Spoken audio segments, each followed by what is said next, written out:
Salut et bienvenue à l'église Homme Lausanne. Je m'appelle Brandon et j'ai envie de t'accueillir pour la prédication de cette semaine. Profite bien.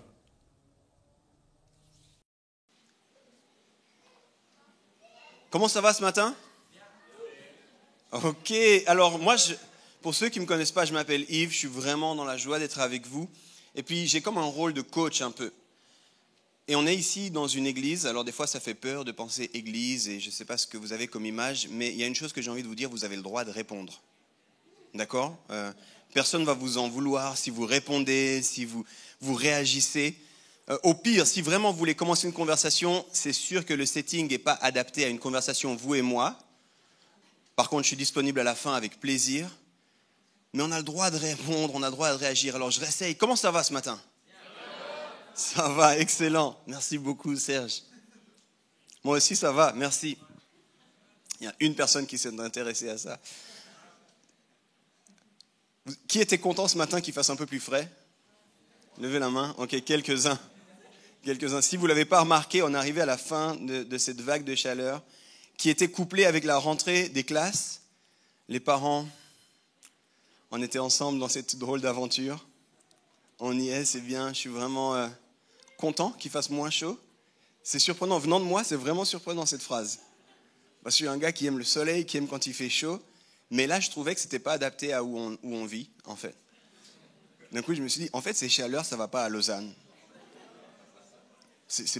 Lausanne n'est pas fait pour autant de chaleur, j'ai trouvé. J'ai beaucoup de joie d'être avec vous, puis je me réjouis de passer ce moment. Et pour commencer, je vais vous poser une question qui est assez simple. Mais attention, parce que des fois, les questions simples ne veulent pas forcément dire des questions faciles. Des fois, une question simple amène des réflexions, des questions, on turbine un petit peu. Et je pense que derrière la simplicité de cette question, ça nécessite qu'on s'y intéresse un petit peu. Si je vous demandais, qu'est-ce que c'est qu'être chrétien? Quelle serait votre réponse? Qu'est-ce que c'est que d'être chrétien? Qu'est-ce que croit un chrétien, une chrétienne? Qu'est-ce que vit un chrétien, une chrétienne? Essayez de réfléchir un tout petit moment à qu'est-ce que vous répondriez à ça.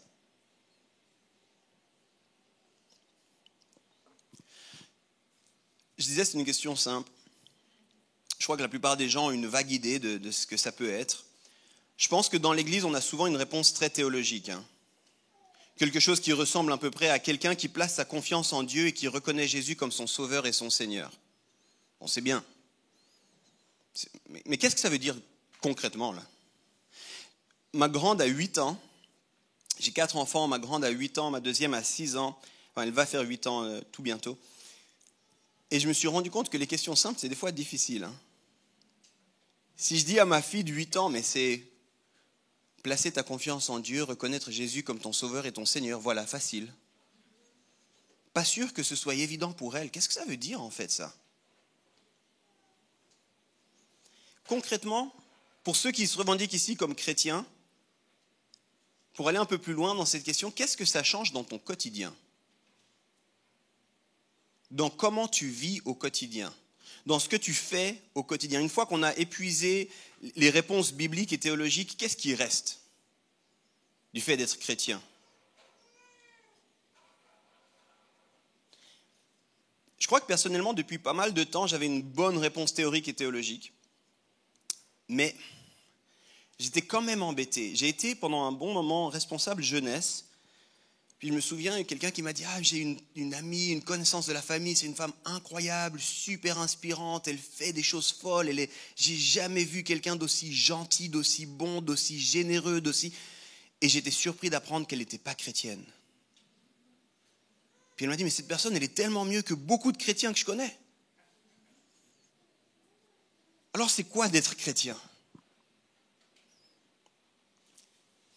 Pendant longtemps, pour moi, être chrétien, ça voulait dire croire qu'il y a un Dieu quelque part. Et puis parce que depuis mes 10-12 ans, j'étais allé à l'église, je savais que ce quelque part, c'était en général là-haut.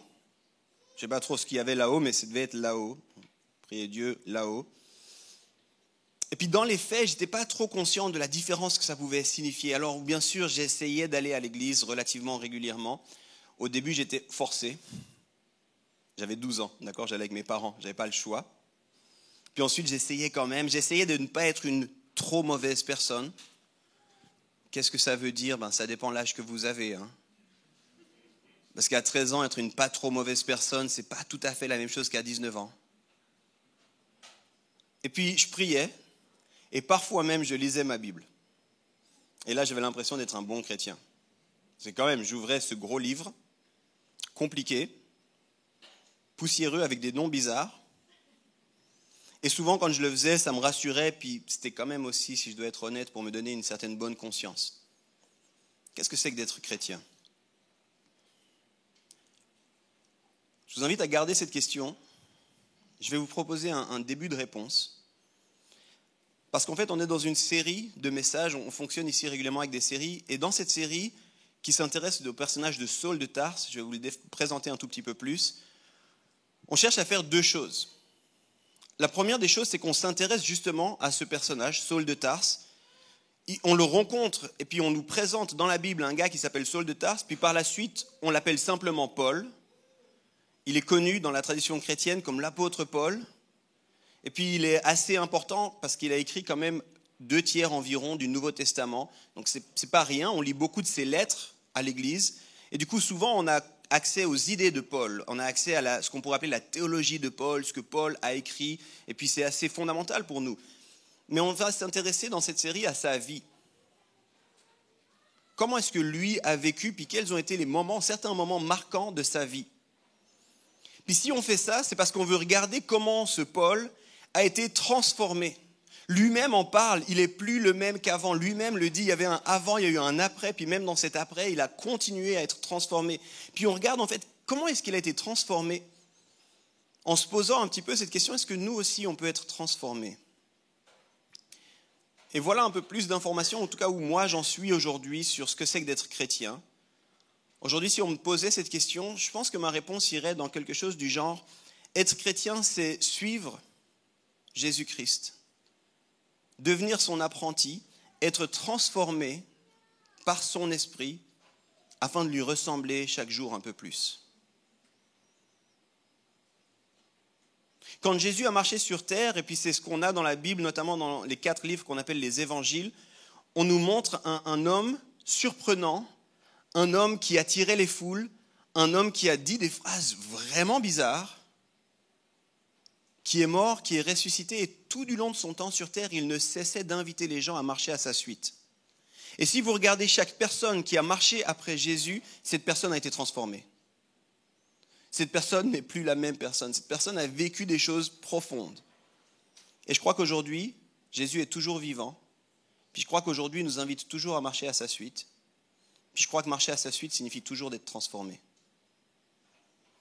Puis quand on est disciple, c'est un changement, disciple de Jésus-Christ, chrétien, petit Christ. C'est un changement de statut social, c'est un changement d'identité, c'est un changement de priorité. En fait, ça change tout. Ce n'est pas juste quelque chose qu'on ajoute sur notre bio, sur les réseaux sociaux, une petite croix, que ceux qui comprennent. Aujourd'hui, c'est les réseaux sociaux. À l'époque, c'était sur la voiture, on mettait un poisson. Les vrais savent de quoi je parle. Mais j'ai envie de vous dire, les amis, le véritable christianisme, ce n'est pas tellement à propos de ce que tu crois, mais bien plus de ce que tu deviens. C'est important ce qu'on croit. Mais ce qu'on croit devrait toujours amener à une transformation. Ce qu'on croit devrait toujours être manifesté par quelque chose. Aujourd'hui, je vais embêter un petit peu. Il y a plein de gens qui croient qu'il y a un problème avec la surconsommation occidentale. Il y a plein de gens qui sont d'accord de dire c'est un problème comment on consomme. Mais je ne suis pas sûr qu'ils le croient vraiment. Parce qu'ils consomment toujours de la même manière.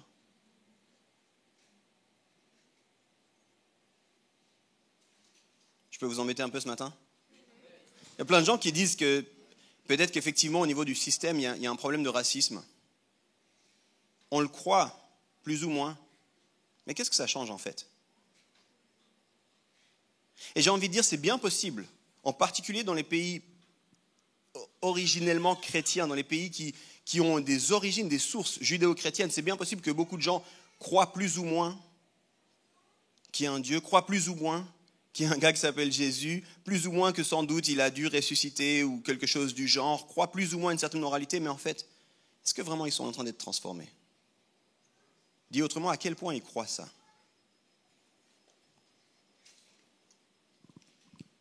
Qu'est-ce que tu deviens? Pour ceux qui étaient là la semaine passée, on a introduit cette série, c'est Cindy qui prêchait, puis elle a parlé du moment qui a marqué le début de cette transformation pour Saul de Tarse dans sa marche après Jésus. Comment, alors qu'il était en chemin pour arrêter des chrétiens, pour se lever contre tous ceux qui suivaient la voie de Jésus-Christ, comment il a vécu une rencontre surnaturelle, quelque chose de fou, et combien cette rencontre l'a bouleversé.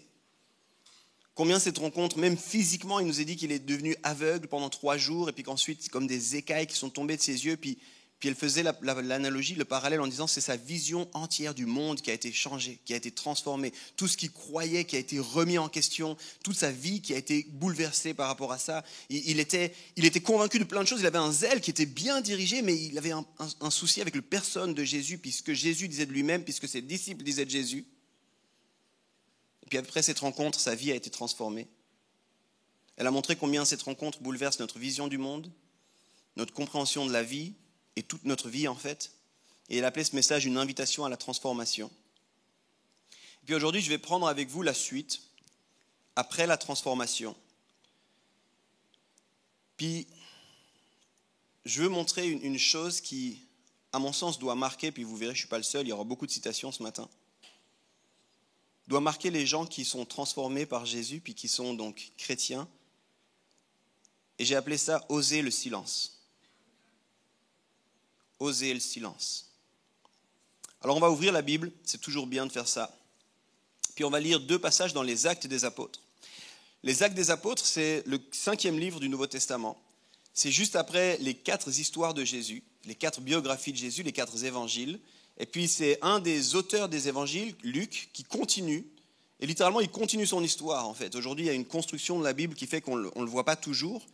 Mais en fait, c'est vraiment Luc. Puis juste après Luc, le même auteur continue en disant, voilà, je continue mon histoire. Et puis on voit qu'il s'adresse à un certain Théophile, puis il raconte ce qui s'est passé.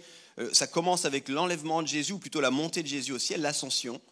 Et puis ensuite, qu'est-ce qui s'est passé par après? 2e chapitre, on voit la Pentecôte, le Saint-Esprit qui arrive. C'est des jours que vous devez connaître parce qu'on a férié en général ici.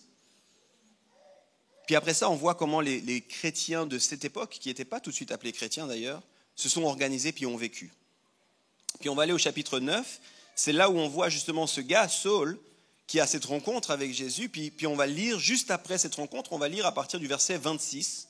Acte 9, le verset 26, puis on va lire jusqu'au verset 30. Puis après, on va passer dans Acte, mais au chapitre 11. Il faudra juste tourner une page de votre Bible, pour ceux qui ont encore une Bible papier. Merci les gens qui ont une Bible papier, bien joué. On tourne une page, puis on va continuer à Acte 11. Et en fait, vous verrez, si on continue, c'est parce que j'ai juste coupé les moments où on ne parle pas de Saul. Il se passe des choses, puis dans Acte 9, on voit Saul, sa transformation, puis après Acte 10, on retourne avec un autre gars qui s'appelle Pierre, et puis ensuite on revient, puis on retrouve Saul à Acte 11. Alors on lit d'abord Acte 9, versets 26 à 30. Je lis maintenant, et ça dit la chose suivante.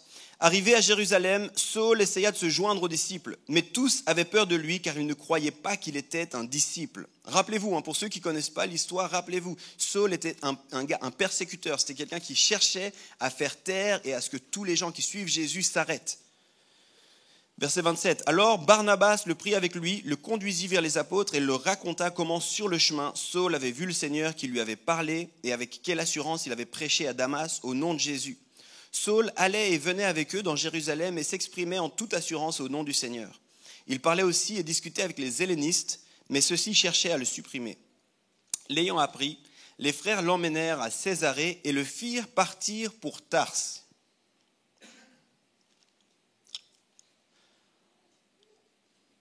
Je récapitule un tout petit peu là. Saul a une rencontre avec Jésus. Il est transformé par cette rencontre et puis il passe de celui qui persécutait à celui qui est convaincu par Jésus puis qui dit à tout le monde « Hé, écoutez, il faut le suivre ce gars-là ». Un peu surprenant, l'accueil est mitigé. C'est le moins qu'on puisse dire. Et puis il tant bien que mal, il continue un moment puis en fait il y a quand même pas mal d'opposition. D'opposition, alors on le suppose parmi les disciples qui avaient de la peine à croire qu'il avait comme ça changé aussi rapidement. Mais il y a de l'opposition aussi parmi ceux qui n'étaient pas disciples, puis ils se sont dit, écoute, retourne chez toi. Je suppose qu'ils ont dit un truc genre, joue la profil bas pendant un petit moment, là. Fais-toi oublier. Puis on ne sait pas trop ce qui s'est passé par la suite. Puis ensuite, on lit Acte 11. Vous tournez une page, on est Acte 11, verset 22, et on va lire verset 22 à 26. Acte 11, 22 à 26. La nouvelle en parvint aux oreilles des membres de l'église de Jérusalem, et ils envoyèrent Barnabas jusqu'à Antioche. Petit contexte. Antioche, c'est au nord de Jérusalem, c'est assez éloigné de Jérusalem, puis en fait, ils apprennent, les gens de Jérusalem, les disciples de Jésus à Jérusalem, apprennent qu'à Antioche, il commence à y avoir des gens qui suivent la voie de Jésus. Puis ça semble être assez important, alors ils se disent, il faut qu'on envoie quelqu'un pour voir ce qui se passe, et ils pensent à Barnabas. Rappelez-vous, on a vu Barnabas qui avait encouragé d'accueillir Saul et compagnie. Et ils disent à Barnabas, est-ce que tu peux bien aller à Antioche, s'il te plaît, voir ce qui se passe là-bas, on a entendu des histoires, va voir ce qui se passe à Antioche. Je lis à partir du verset 23 maintenant. À son arrivée, lorsqu'il vit la grâce de Dieu, il en éprouva de la joie. Il les encourageait tous à rester attachés au Seigneur d'un cœur ferme, car c'était un homme de bien, plein d'Esprit Saint et de foi.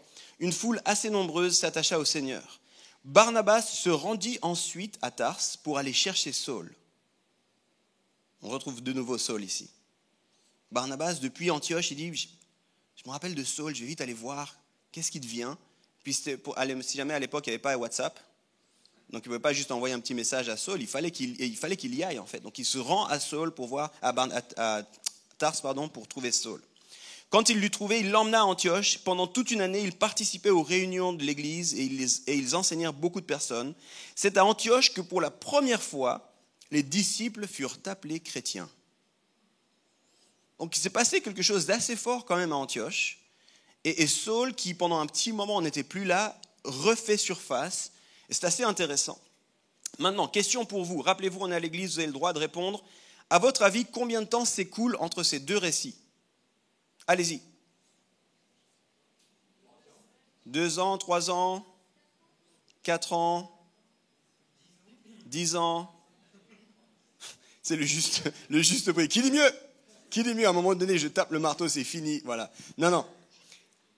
On estime à une 12aine d'années, entre 12 et 15 ans, le temps qui se passe entre ce qui s'est passé à Jérusalem, et puis quand ils disent à Saul, rentre chez toi, puis quand ensuite Barnabas va rechercher Saul, on pense qu'il y a environ 12 ans. Ceux qui veulent aller regarder, vous pouvez voir, notamment Paul lui-même en parle par la suite, sous le nom de Paul, quand il écrit aux Galates, il parle de 14 ans. Donc on ne sait pas exactement à partir de quand est-ce qu'il parle de 14 ans, est-ce que ça inclut cette année ou pas, donc c'est pour ça que je vous dis une 12aine d'années, c'est, avec les sources historiques de cette époque, on est obligé d'être approximatif, mais c'est un temps conséquent qui s'est passé. Et pour tous les théologiens, on appelle ça, alors certains appellent ça le silence chez l'apôtre Paul, d'autres appellent ça le désert de Paul. Et on essaie de comprendre qu'est-ce qui s'est passé. Puis vous imaginez bien, au niveau des sources, on n'a pas beaucoup d'informations sur ce qui s'est passé. On estime que c'est une 12aine d'années entre la rencontre, la transformation de Saul et son implication à Antioche. 12 ans qui se sont écoulés. Puis si vous regardez l'endroit dans la Bible où on a le plus d'informations, c'est notamment dans Galates, les chapitres 1 et 2. On ne va pas les lire maintenant, mais vous pouvez aller sans autre les lire. Il dit ce qui s'est passé, en tout cas certains éléments des choses qui se sont passées. Il parle d'être allé en Arabie pendant 3 ans. Il parle ensuite de comment il est repassé par Jérusalem rapidement, 2 semaines. Et puis comment il est resté un petit moment dans cette région-là. Et puis après, il est retourné finalement à Tars. Et Barnabas va le chercher à Tars. On n'a pas beaucoup d'informations, mais c'est intéressant ici, il y a un certain silence, un certain désert. Et alors, qu'est-ce que Paul a bien pu faire pendant ce temps ? Et dans quelle mesure ça peut nous intéresser, nous ? Pourquoi c'est important, cette histoire ? Je vous ai dit, le titre de mon message, c'est « Oser le silence ». Puis je crois que ce n'est pas pour rien qu'il y a un silence à cet endroit-là. Puis je crois que dans la Bible, il y a d'autres silences qui sont extrêmement importants. Puis je crois qu'aujourd'hui, peut-être en particulier dans la société dans laquelle on vit, on doit redécouvrir l'importance du silence et on doit oser à nouveau le silence. Vous êtes prêts ? On commence avec une citation, il y en aura pas mal. Un missionnaire qui est décédé en 1956, rappelez-vous la date, là tous les jeunes se disent est-ce qu'il y avait des gens à cette époque-là ? Oui, c'était pas l'époque des dinosaures, tout ça. 1956, un missionnaire décède et avant de décéder, il a dit la chose suivante. Je pense que le diable a fait de sa priorité de monopoliser 3 éléments. Le bruit, la précipitation et les foules. Satan est tout à fait conscient du pouvoir du silence. Il s'appelait Jim Elliot, ce gars-là.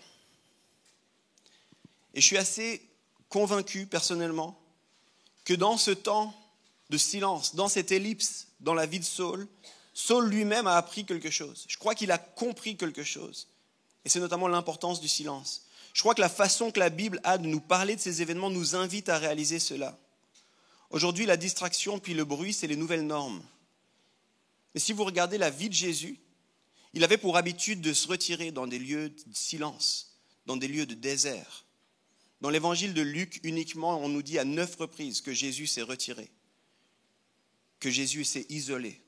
Parfois, c'était juste un petit bout de la matinée, parfois, c'était quasiment une journée entière, car parfois, et le plus connu sans doute, c'était les 40 jours où il était dans le désert après son baptême.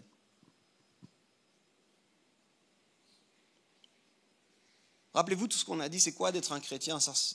Et moi, j'ai proposé être transformé, afin de ressembler toujours plus à Jésus. Maintenant, j'ajoute cette notion, et si on devait oser le silence? Si on devait oser parfois le silence, se retirer. Saul lui-même, qui est un personnage central et clé du Nouveau Testament, a vécu un temps de silence massif, et ce n'était pas un temps d'oubli, ce n'était pas un temps inutile. Je crois qu'au contraire, c'était un temps extrêmement important pour lui.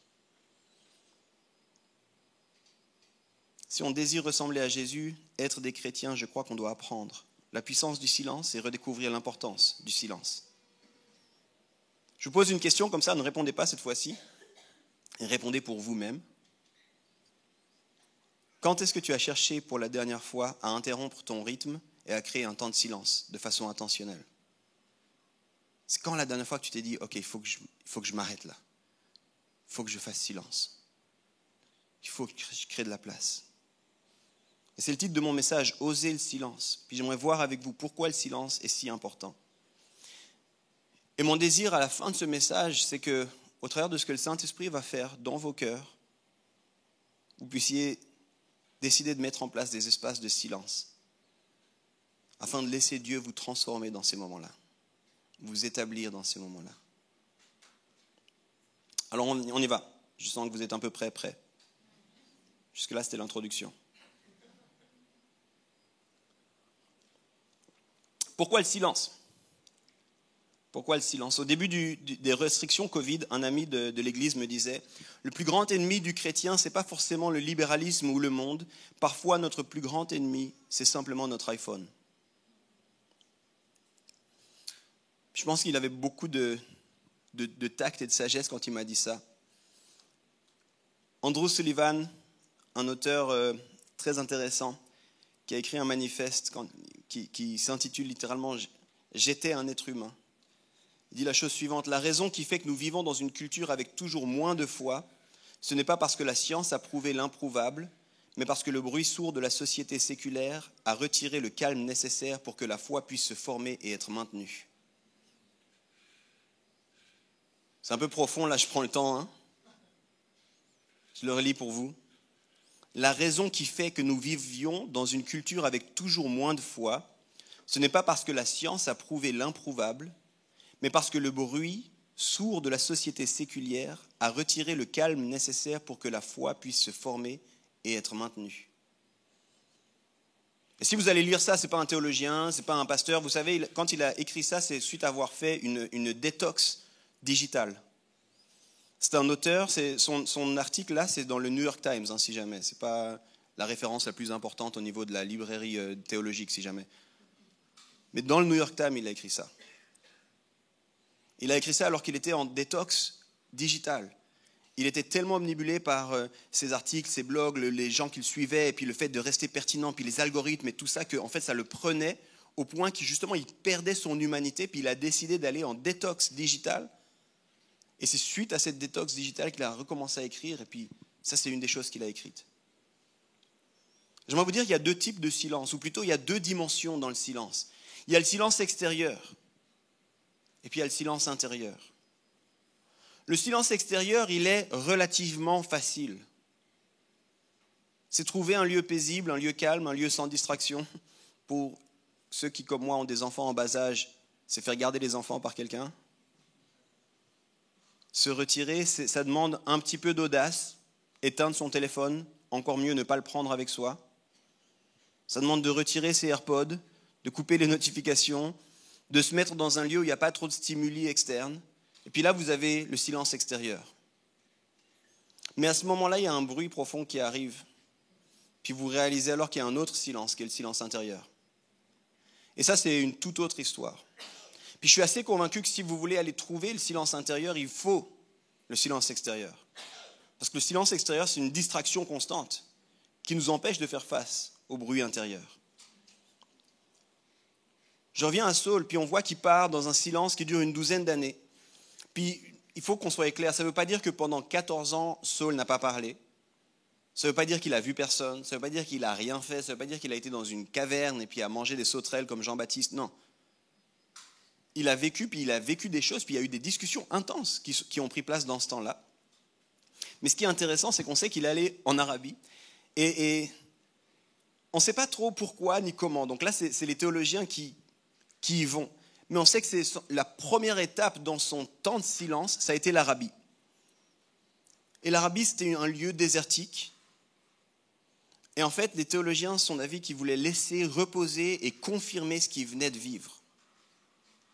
Imaginez un instant, Saul était un gars intense, un gars zélé, un gars qui respirait littéralement la menace et puis qui était à fond. Puis il rencontre Jésus sur le chemin, ça bouleverse sa vie, puis il continue avec le même zèle, puis il y va, puis d'un coup les gars lui disent « mais il faut que tu partes ». Et il décide d'aller dans un lieu de désert.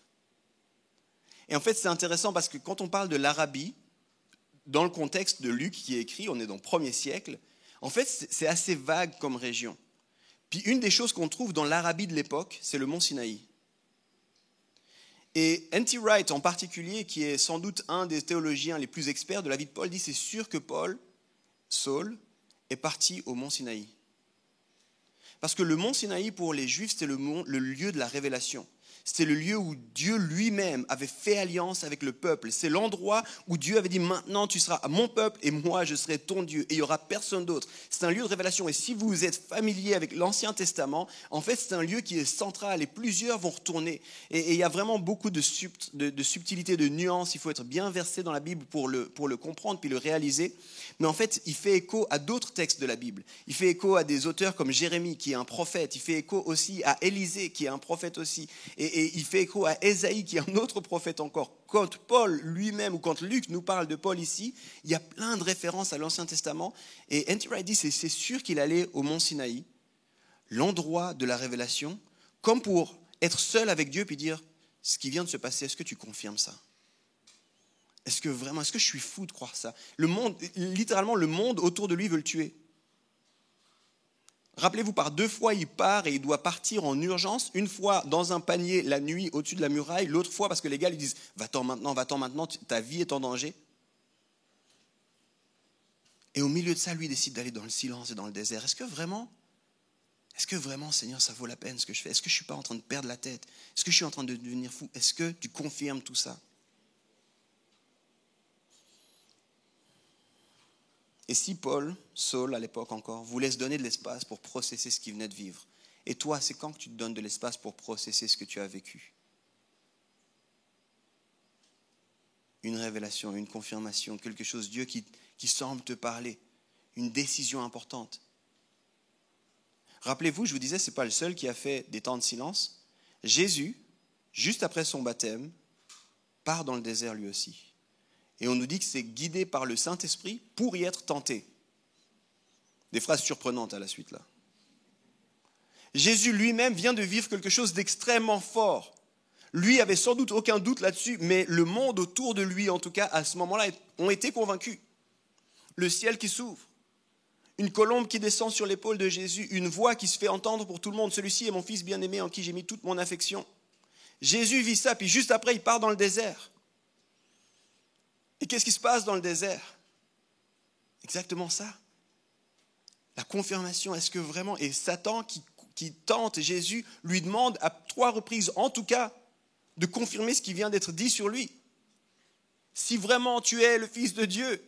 Il vient d'entendre, tout le monde est témoin, tous ceux qui étaient présents sont témoins, il vient d'entendre, celui-ci est mon Fils bien-aimé. Et le diable va lui dire, est-ce que vraiment tu es le Fils de Dieu?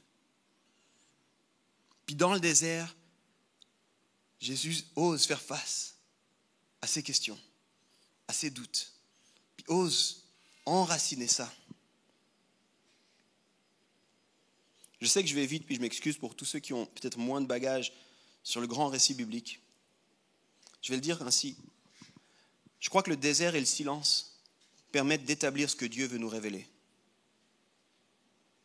Je crois que ça permet de poser puis d'enraciner les choses que Dieu nous dit quand on ose faire le silence. Aujourd'hui, les amis, une des plus grandes choses à découvrir, et ça, encore une fois, ce n'est pas moi qui le dis, c'est comment parvenir à être présent. Comment parvenir à être présent? Présent aux autres qui nous entourent, présent à soi-même, présent à Dieu, si Dieu il y a. Comment réussir à être présent? On souffre de ce que certains ont appelé une immigration intérieure. On ne sait plus avoir de substance parce que notre intérieur est constamment sollicité, bombardé, informé. Et du coup, on ne sait plus faire silence et du coup, on ne sait plus être présent. Combien de fois on a une discussion avec quelqu'un, mais pendant que la personne nous parle, on est en train de répondre à un mail, on est en train de se rappeler d'un message, on est en train de penser à la recette pour ce soir, on est en train de se... Puis on écoute d'une oreille, c'est devenu une expression. Excuse-moi, je t'écoutais d'une oreille.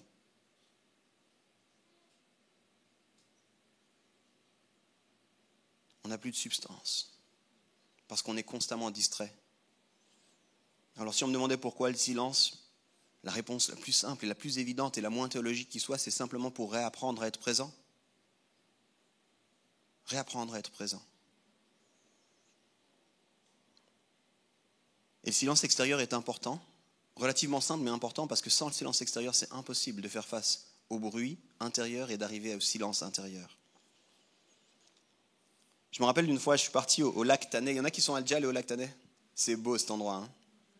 Là, tous ceux qui ne sont pas allés disent, je ne sais pas. Ben, Google, regarde les images et vas-y. C'est vraiment beau. Une superbe région. Et puis tout le monde te le dira, ça se mérite. Parce que tu n'y vas pas juste au petit bonheur, la chance. C'est pas impossible, mais ça monte pour arriver au lac. Tu te parques en bas, puis ça commence à monter pour arriver au lac. Et je me souviens que je partais pour un de ces temps de silence. J'essaie dans ma vie régulièrement de mettre des temps de silence. Et puis, quelqu'un m'avait invité, puis m'avait proposé de pouvoir me laisser une chambre là-bas en haut. Et puis, je me dis, yes, enfin, ça faisait longtemps, il y avait plein de choses qui se passaient dans ma vie. Je me suis dit, yes, un temps de silence, un temps de retraite. Ceux qui me connaissent savent que j'aime profondément ces moments-là. Et j'arrive sur le parking, et puis, je pose les affaires, c'est quelqu'un qui m'avait emmené, je dis merci, on se prend dans les bras, je me dis ok, le silence commence maintenant, je commence à monter, et vraiment à un tiers de la montée, j'étais, mais j'avais plus de force. J'avais plus de force et j'avais un stress tellement grand en moi, parce que pendant que je montais comme s'il y avait un but, comme s'il fallait absolument vite arriver en haut pour vite. Et puis je montais, puis je disais, il faut vite encore que j'écrive, et puis après j'aurai plus de réseau, et puis est-ce que Janet elle sait ça, et puis ce mail encore que j'ai pas pu faire, et puis est-ce que tu crois qu'ils savent, et puis je montais avec tout ça, et littéralement à un tiers de la montée, je me suis arrêté, je me suis assis.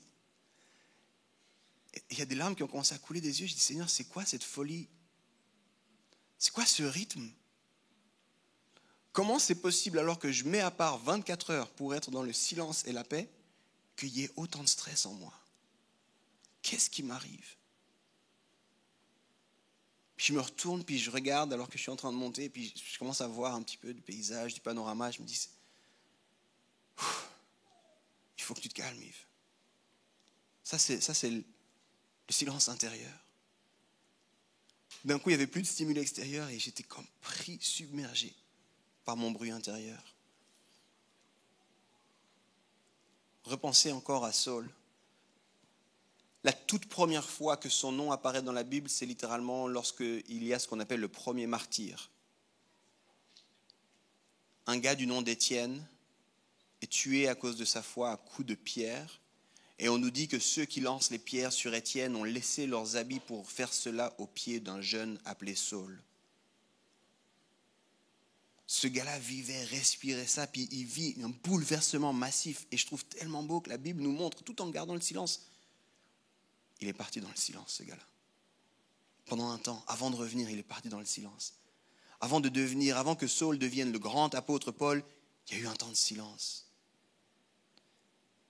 Alors humblement, j'ose poser la question, si Saul a eu besoin du silence, si Jésus a osé le silence, quelle est notre excuse à nous pour ne pas mettre en place des temps de silence dans nos vies en tant que disciples de Jésus? Si vraiment c'est être transformé et lui ressembler, quelle est notre excuse à nous pour ne pas vivre des temps de silence? Et si vous ne me croyez pas moi, écoutez ce que Henry Nouwen a dit. Sans la solitude et le silence, il est pratiquement impossible de mener une vie spirituelle. Nous ne prenons pas la vie spirituelle au sérieux si nous ne réservons pas un moment pour être avec Dieu et l'écouter. C'est assez brut, mais bon, c'est Henri, donc ça va. Sans la solitude et le silence, il est pratiquement impossible de mener une vie spirituelle. Vous savez, Jésus l'a dit pourtant. Quand il enseigne sur la prière, au milieu du sermon sur la montagne, il dit « Mais toi, quand tu pries, va dans le lieu secret. » C'est ça qu'il est en train de dire. Hein? Va dans le lieu secret. Il n'est pas en train de dire « Crée-toi un petit cabinet dans ta maison qui sera un cabinet pour toi. » Il est en train de dire littéralement « Retire-toi. Retire-toi. Va dans un lieu où il n'y a pas de connexion, il n'y a pas de choses externes, il n'y a pas de... Reste là parce que mon Père qui voit dans le secret le sait. » Alors maintenant, c'est peut-être important de préciser une chose. Le silence, ça ne veut pas dire un me time. Ce n'est pas un petit moment pour soi. Aujourd'hui, c'est très tendance, le me time. D'avoir des petits moments pour nous, on en a besoin, c'est important, n'est-ce pas? Mais quand je parle de créer des espaces ou d'oser le silence, je ne suis pas en train de dire fais des moments cocooning pour toi-même. Je ne suis pas en train de te dire allume des bougies odorantes, fais-toi couler un bon bain de mousse, fais un soin du visage, détends-toi. Rien de mal à ça au passage. En vrai, je te dirais fais-le. Mais ce n'est pas ça un moment de silence que je parle là. Il n'y a rien de mal à ça, ok? Je vois qu'il y a tous les amateurs de bains qui me regardent un peu en disant ok. Non, c'est bon, continue à faire des bains. Mais ne pense pas que c'est ça un moment de silence, comme je l'expose ici. Le silence, en fait, c'est un lieu de combat. Et je pense qu'ici, l'image que Jésus nous donne dans le désert est intéressante. Le silence, c'est un lieu de combat, c'est un lieu où on affronte le mal, c'est un lieu où on confronte la réalité et c'est un lieu où on apprend à lâcher prise. Il y aurait plein d'autres choses que j'aimerais te dire sur le silence, mais pour une question de temps, je vais me rester sur ces trois choses. C'est un lieu où on affronte le mal, c'est un lieu où on confronte la réalité, puis c'est un lieu où on apprend à lâcher prise. Je m'explique un peu. Affronter le mal, c'est évident dans l'histoire de Jésus qui est tenté par le diable. Je ne sais pas pour vous, mais personnellement, je suis assez mal à l'aise quand le silence commence. Parce que quand le silence commence, les premières pensées qui me reviennent, c'est des actions, des pensées, des paroles qui ne sont pas forcément bonnes, pas forcément honorantes, pas forcément pleines de vie que moi j'ai vécues, que moi j'ai faites. C'est les premières choses qui me reviennent à l'esprit. Les choses que j'ai un peu honte, les choses pour lesquelles j'ai des regrets. Je repense à certaines réactions que j'ai pu avoir avec mes enfants ou avec ma femme. Je repense à des pensées qui ne sont pas pures. Je repense à des mensonges que j'ai crus ou des mensonges que j'ai été tenté de croire. Puis dans le silence, on est obligé d'affronter le mal en fait. Ça nous revient. Et je le disais, le silence c'est un lieu où notre identité est affermie, où ce qu'on a reçu de la part de Dieu peut être solidifié, mais souvent ça commence par être questionné par le diable justement. Dans le silence, on commence à entendre ça. Et c'est pour ça que quand on part dans un temps de silence, il faut partir avec un mindset plutôt, non pas de un moment cocooning, mais plutôt ok, un moment où on va faire le travail là. Un moment où on va faire le travail. Je ne pense pas que Jésus il s'est dit Saint-Esprit, tu veux que j'aille dans le désert? Peace. À plus tard les gars, je prends un petit mois pour moi, sabbatique. Non. Il allait sachant qu'il allait se faire tenter. C'était un lieu de jeûne aussi, donc même dans son corps, il a été tenté.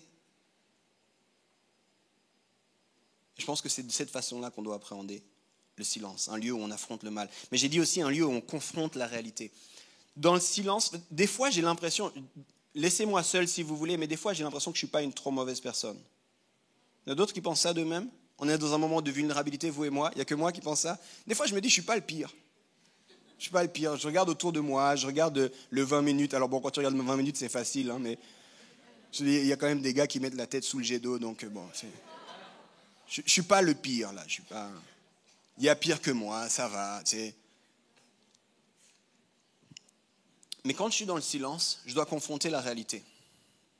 Je réalise mes défauts, je réalise mes oublis, je réalise mes maladresses. Dieu me révèle aussi certaines choses. Certaines choses qu'il m'avait demandé, que je n'ai pas encore faites. C'est parfois un rappel. Puis quand c'est des rappels de la part de Dieu, c'est toujours fait dans la bienveillance et l'amour, mais ce n'est pas pour autant que c'est facile, hein. Puis je dois confronter cette réalité. Ce n'est pas toujours facile, mais c'est peut-être pour ça d'ailleurs que je préférerais des fois me distraire. Des fois, je pourrais prendre un temps de silence, mais je préfère allumer Netflix. Au moins, j'y pense pas, tu sais. Ça me fait du bien quand même, une petite série. Puis en plus de ça, j'ai entendu qu'il parlait, je ne savais pas qu'il y avait le nouvel épisode qui était sorti. Puis comme ça, j'aurai un truc à dire le lendemain. Et puis 3 épisodes plus tard, Netflix me demande est-ce que vous êtes toujours là. Je dis c'est bon, je suis là. Des fois, on préfère se distraire, n'est-ce pas, que de confronter la réalité. Où est-ce qu'on en est? Qu'est-ce qui se passe avec moi? Pourquoi j'ai eu ces réactions? Qu'est-ce que Dieu, tu veux de moi? Puis j'insiste sur ça parce que des fois, pas vous, parce que vous êtes bien, c'est que moi, mais des fois, je surspiritualise les choses. J'ai l'impression que le diable, c'est l'ennemi, tu sais, j'ai l'impression que le combat, c'est un peu entre moi et le diable, et puis que le diable m'attaque constamment. Puis je pense que oui, c'est vrai, il y a une dimension spirituelle, et puis je dois affronter le mal, mais quand je parle de confronter la réalité, c'est aussi faire face à qui je suis moi, à mes erreurs à moi. Des fois, je me dis, dans l'église, le diable, il a bon dos. Tu sais, je suis radin, mais c'est à cause du diable. Non, c'est juste t'es radin, là. Le diable n'a pas besoin d'intervenir dans ton radinisme, je ne sais pas si ça se dit. Il n'a pas besoin de venir là. J'aime les gens, mais j'aime pas lui, parce que j'aime pas sa tête, donc voilà. Puis le diable m'empêche d'aimer. Non, c'est pas que le diable t'empêche d'aimer, c'est toi. Puis des fois, il faut aussi confronter la réalité. Est-ce que je me laisse être transformé par Jésus? Ou est-ce que je m'accroche à certaines choses pour X ou Y raison, et puis je ne me laisse pas transformer? C'est ça que je parle quand je parle de confronter la réalité. Donc dans le silence, je disais, on affronte le mal. Dans le silence, on confronte la réalité. Mais dans le silence, on apprend aussi à lâcher prise. Dans le silence, il y a quelque chose de magnifique qui peut nous guérir tous parce que d'une certaine façon, indépendamment de ton profil psychologique, on est tous atteints de cette maladie qui s'appelle le contrôle. Alors je sais, tu me diras non, parce que tu connais quelqu'un qui a plus la maladie du contrôle que toi. Mais ça ne veut pas dire qu'il n'est pas atteint, c'est juste dire qu'il ou elle l'a plus. Toi aussi, tu l'es. On a tous un souci de contrôle. Puis dans le silence, il n'y a pas d'autre choix que de lâcher prise. Dans le silence, il y a cette obligation de réaliser je ne suis pas au contrôle de tout. Dans le silence, je dois renoncer à l'illusion de tout contrôler. Et dans le silence, je dois essayer de croire véritablement que Dieu seul me suffit. Puis ça, on aime bien le chanter. Parce qu'il y a des jolis chants. Christ seul me suffit. Mais dans le silence, je suis comme, est-ce que vraiment il me suffit? Est-ce que vraiment je peux lâcher? Qu'est-ce que je dois encore lâcher? Mon statut, mon revenu, mon titre, mon ministère. Est-ce que vraiment Christ seul me suffit? Dans le silence, on vit cette guérison merveilleuse. Et on peut essayer d'expérimenter véritablement que Dieu seul nous suffit. Alors le silence est important, j'espère que vous commencez à le réaliser. C'est un terrain d'entraînement, un lieu où je peux être recalibré par Dieu dans son amour. Et je crois qu'on doit, en tant que disciple de Jésus, commencer à oser le silence. Je crois qu'on doit, en tant que disciple de Jésus, décider de ne pas simplement connaître la prière du Notre Père, mais croire aussi que le même Jésus qui nous a enseigné la prière de Notre Père a dit quand toi tu pries, va dans le lieu secret. Et qu'on doit commencer à aller dans le lieu secret. Parce que je pense qu'ici, en regardant vos faces, comme ça, vous avez des belles faces d'ailleurs, Je pense que... Merci. Quelqu'un qui a dit toi aussi, ça me fait plaisir. Je pense que plus de 90% des gens sont au courant que Jésus a dit d'aller dans le lieu secret. Mais est-ce que plus de 90% peuvent dire qu'ils ont un lieu secret? C'est pas tout de savoir, hein? Je vous le disais au départ. C'est pas tout de savoir. C'est à propos de ce qu'on devient. Je terminerai en disant, il y a beaucoup de monde qui dit que c'est difficile d'entendre la voix de Dieu. Puis depuis longtemps, j'entends ça. Puis moi-même, je l'ai dit par moments. Puis je pense que c'est d'autant plus vrai quand on ne sait pas être ami du silence. C'est difficile d'entendre la voix de Dieu quand il y a tellement de bruit autour de nous. Alors voyons quelques citations encore. Un gars qui s'appelle Jean de la Croix le dit comme ça, le silence est le premier langage de Dieu. C'était au XVIe siècle, si jamais. Parce que les gens, aujourd'hui, on ne s'appelle plus Jean de la Croix. Ça pète comme nom quand même. Mère Teresa a dit la chose suivante, Dieu est l'ami du silence.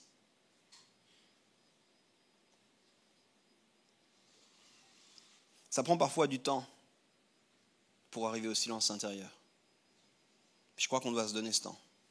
Je crois qu'on doit créer des espaces régulièrement dans notre marche, dans notre vie, pour retrouver ce lieu. Puis plus on va le faire, plus ce sera facile de retrouver ce lieu. Quand vous regardez un lac après une tempête, ce n'est pas au moment où la dernière goutte de pluie arrive que le lac est calme d'un coup. Ça prend du temps pour que le lac se calme de nouveau. Puis des fois, c'est une image qui, moi, m'accompagne parce que je me dis, mais mon âme est agitée. Et ce n'est pas parce que j'ai éteint mon téléphone et puis que j'ai changé de pièce que d'un coup, mon âme va bien. Non, ça prend du temps, c'est encore agité, ça. Puis j'y visualise mon âme et je dis, Seigneur, aide-moi. Comme je disais sur cette montée du lac Tanais. Puis si ça prend des larmes, ça prend des larmes. Puis si ça prend du temps, ça prend du temps. Puis j'accueille les choses qui viennent. Puis je dis, Seigneur, ok, je te fais confiance pour ça aussi. Je lâche prise par rapport à ça. Cultiver le silence afin d'entendre les soupirs de nos âmes et de laisser à Dieu tous ces soupirs afin d'entendre sa voix bienveillante et douce. Et finalement, j'arrive au bout. Oser le silence pour revenir avec un autre son. Oser le silence pour revenir avec un autre son. L'idée d'aller dans le silence, l'idée de cultiver le silence, c'est pour toutes les raisons qu'on a évoquées. Mais ça ne fait pas de sens si on ne revient pas ensuite. Le but, ce n'est pas de sortir du monde, ce n'est pas de jeter ton téléphone, c'est fini les notifications, plus jamais ça, Nokia 3210. Si tu ne connais pas le Nokia 3210, on va prier pour toi. On fait ça pour pouvoir mieux revenir, en fait. On fait ça pour pouvoir être mieux présent au monde qui a définitivement besoin de présence non anxieuse, de présence pleine de paix, de présence remplie de Dieu. Ton monde en a besoin. Quand je dis le monde, ce n'est pas seulement les gens que tu ne connais pas, c'est ton monde en a besoin, ta famille en a besoin, tes collègues en ont besoin. Et c'est important qu'on entende ça parce que trop souvent, on serait tenté de partir dans quelque chose un peu égocentrique. Tu sais, ça me fait du bien à moi finalement, je suis bien avec Dieu, puis Dieu et moi et Dieu, puis oh, Dieu je t'aime, et puis Dieu m'aime aussi, puis je l'ai entendu me dire qu'il m'aimait, puis alors je retourne dans le silence, puis j'ai aucun problème avec cette relation-là. Elle est fondamentale, elle est clé, elle est cruciale.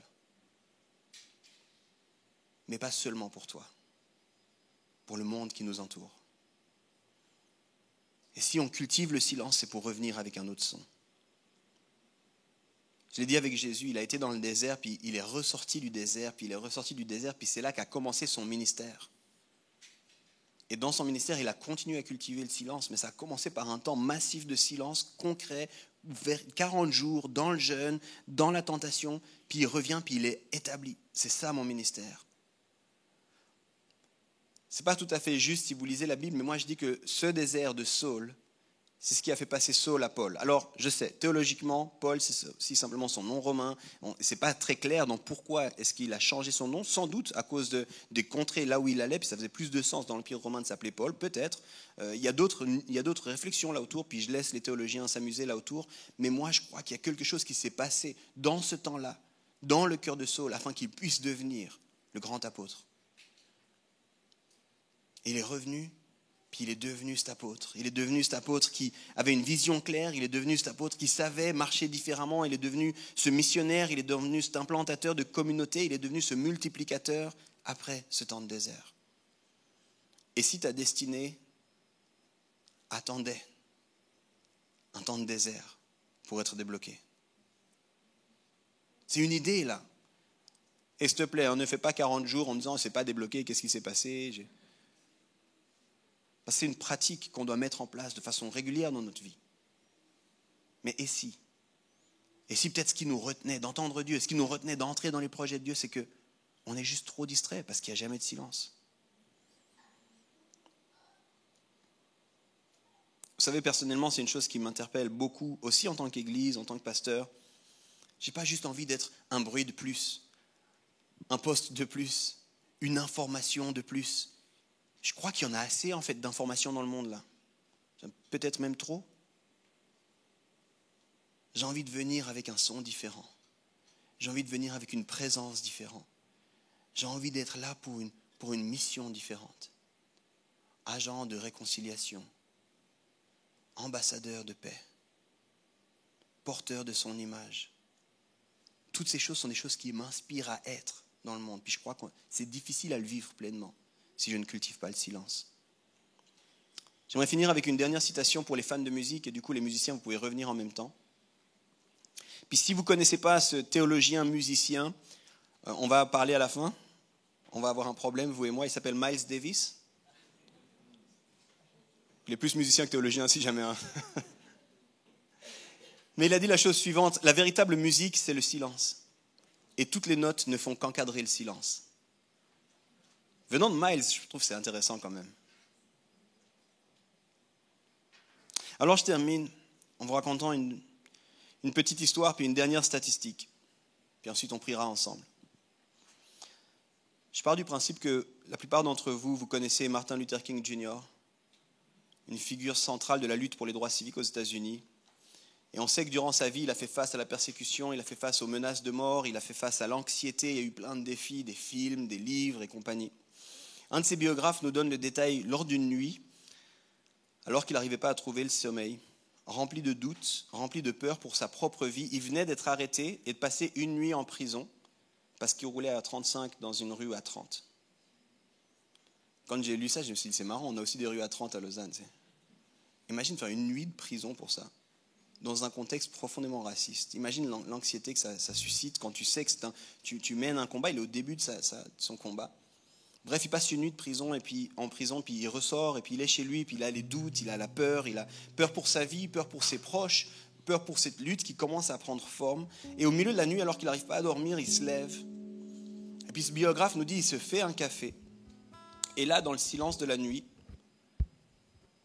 il aurait prié. Il se serait agenouillé alors que son café était chaud. Parce qu'il était désespéré, rempli d'anxiété puis d'angoisse.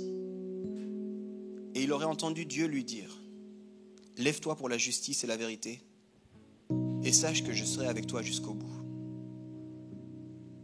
Et moi, je me suis posé la question naïve. Et si Martin Luther King avait eu un iPhone à ce moment-là? Et si au moment où il s'est réveillé, il aurait juste pris le réflexe qu'on a tous de prendre sur la table de chevet le téléphone? Est-ce qu'il n'aurait pas été interrompu par une énième menace de mort? Par la nouvelle d'un autre lynchage pas loin? Par l'information que quelqu'un a été mis en prison? Parce que c'était coutume. Est-ce que s'il avait eu les distractions qu'on a aujourd'hui, il aurait eu le silence suffisant pour prier et entendre Dieu, l'établir dans sa destinée? Je crois qu'on a profondément besoin de recréer des espaces de silence, de changer notre façon de vivre. Puis depuis 4 ans, 5 ans, je suis très naïvement en train de me dire, et si j'arrêtais de parler? Puis que les gens regardaient simplement ma vie au quotidien, est-ce qu'ils verraient que je suis chrétien? Puis on parle de plus en plus ici de règles de vie, puis de pratiques spirituelles qui encadrent notre vie au quotidien. Puis dans ma règle de vie personnelle, il y a la réalité de faire silence. je mets du temps à part dans mes journées, dans mes mois et dans mes semaines. Il faut juste m'arrêter. Juste m'arrêter puis croire que Dieu vraiment me suffit. Puis faire le silence. Puis là, je vais vous surprendre tous. Il y a plein de moments où c'est rien d'autre qu'ennuyeux. Il y a plein de moments où il n'y a pas une révélation, les cieux qui s'ouvrent, il y a juste le silence. Mais je crois que ces moments font une différence fondamentale sur ma capacité à être présent, ma capacité à entendre Dieu. Je disais il y a quelque temps, c'était il y a 2 ans, 2 étés, un article qui disait « Parents, il faut que vous réappreniez à vos enfants à s'ennuyer ». Puis je me disais, est-ce que moi je sais encore m'ennuyer? Moi j'ai grandi dans les années 90 où l'ennui c'était un truc à la mode. Un enfant dans les années 90, mon ami, l'ennui c'était juste un voyage. Je me souviens quand on partait en voiture avec mes parents, il n'y avait pas d'autre option parce que moi, dans la voiture de mes parents, il y avait une cassette. Et on était 6. Donc j'avais ma cassette à moi. Mais elle allait venir en 3e ou 4e position après les cassettes des autres. Il y avait d'abord la cassette de papa, ensuite la cassette de maman, ensuite la cassette de mon grand frère, ensuite ma cassette à moi. Puis ça veut dire que dans les voyages, en particulier l'été, j'étais juste seul à regarder la route. Et je me souviens, j'avais des jeux. Je regardais les poteaux puis les fils. Puis quand il pleuvait, j'avais un jeu fou qui était de suivre une goutte. Est-ce qu'il y en a d'autres qui ont fait déjà ce jeu? Ok, merci, je me sens moins seul.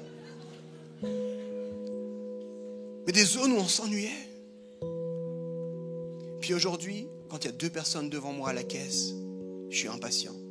Puis je dois prendre mon téléphone, puis vite encore envoyer un message, puis vite encore regarder un truc, puis regarder pour la énième fois si vraiment il fait 37 ou 36,5 degrés. Tu sais. C'est quoi, il fait chaud vraiment? On ne sait plus s'ennuyer. On ne sait plus juste être présent.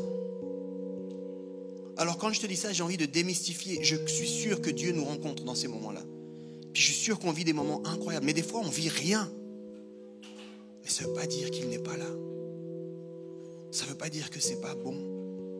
J'ai envie de te démystifier ça parce que j'aimerais vraiment, si le Saint-Esprit te convainc, que tu mettes en place des temps de silence, mais j'ai pas envie que tu aies une attente incroyable de à chaque fois je dois voir des anges et puis des révélations, puis des lettres de feu, puis des fois c'est juste l'ennui. Mais et si c'était pas mal qu'on s'ennuie un peu? En 2017, il y a une compagnie qui s'appelle Domo Inc. qui propose des solutions informatiques, qui a fait une étude. 2017, ok? Chaque minute, plus de 15 millions de SMS sont envoyés. Plus de 100 millions de spams sont distribués en email. Plus de 500 000 photos sont postées sur Snapchat. Et environ 4 millions de vidéos sont regardées sur YouTube. Chaque minute.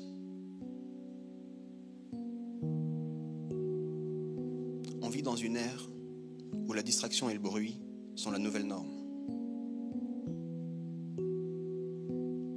Comment est-ce que nous, on vit en tant que chrétiens au milieu de tout ça? Et si les chrétiens, parce qu'ils sont transformés à l'image de Christ, devenaient des oasis de paix, des présences non anxieuses, des lieux où l'amour véritable pouvait être expérimenté, des lieux d'accueil et de bienveillance, des lieux de générosité. Et si c'était rendu possible parce que notamment comme Jésus et comme Saul, ces chrétiens avaient appris à oser le silence.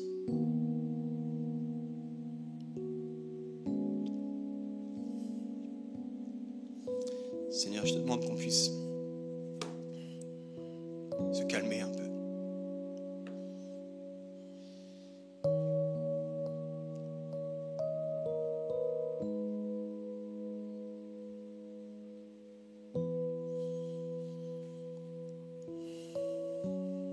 Qu'on puisse en arrêter avec un stress sans fin. Qu'on puisse arrêter avec juste ce fantasme de l'efficacité à tout prix.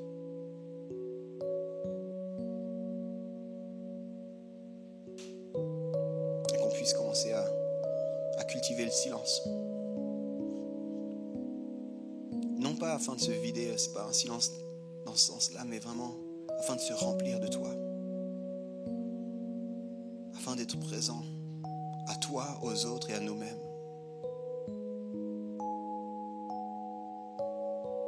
suis convaincu que ce temps de silence dans la vie de Saul, ça a été un moment clé pour lui. Puis je suis convaincu en regardant la vie de Jésus que c'est important de faire le silence dans ma propre vie. Alors apprends-moi, Seigneur. Et je te prie qu'au travers de ce message, ton Saint-Esprit puisse encourager d'autres à oser le silence. Amen.